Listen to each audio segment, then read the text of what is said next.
আজকে প্রবাসীদের পক্ষ নিয়ে কিছু কথা বলতে চাই। আমিও একজন প্রবাসী। আমাদের ডক্টর ইউনূস স্যারকে বলি, ডক্টর ইউনূস স্যার, অনেক সরকার ক্ষমতা আসছে, কিন্তু আমরা এই জিনিসটা দেখিনি।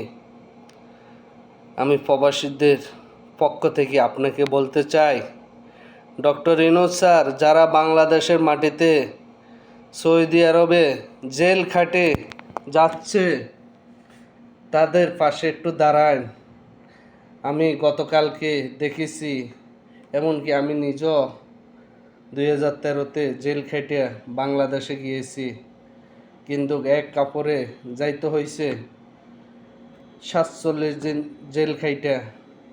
তা আমি আপনাদেরকে বলছি, আপনারা একটু এই প্রবাসীদের পাশে একটু দাঁড়ান।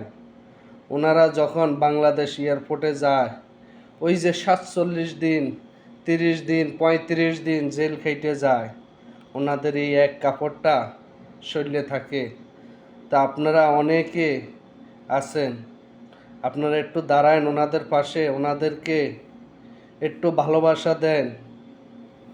জেলে যাওয়ার পরও কিন্তু ওনারা ওই ভালোবাসাটা পাচ্ছে না আপনাদের কাছে।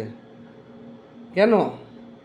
আমরা রেমিটেন্স পাঠাই, কি আপনাদের কাছে এতটুক প্রাপ্য না আমরা যে একটু সহমর্মিতা দেখানোর জন্য?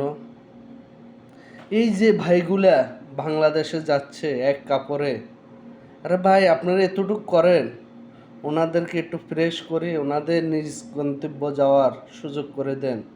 ওনাদেরকে একটা ভালো জামা দেন, একটা ভালো শার্ট দেন। অনেকে লুঙ্গি পরিয়া বাড়িতে চলে যাচ্ছে প্রবাস থেকে। সবাই একটু ভিডিওটা শেয়ার করবেন।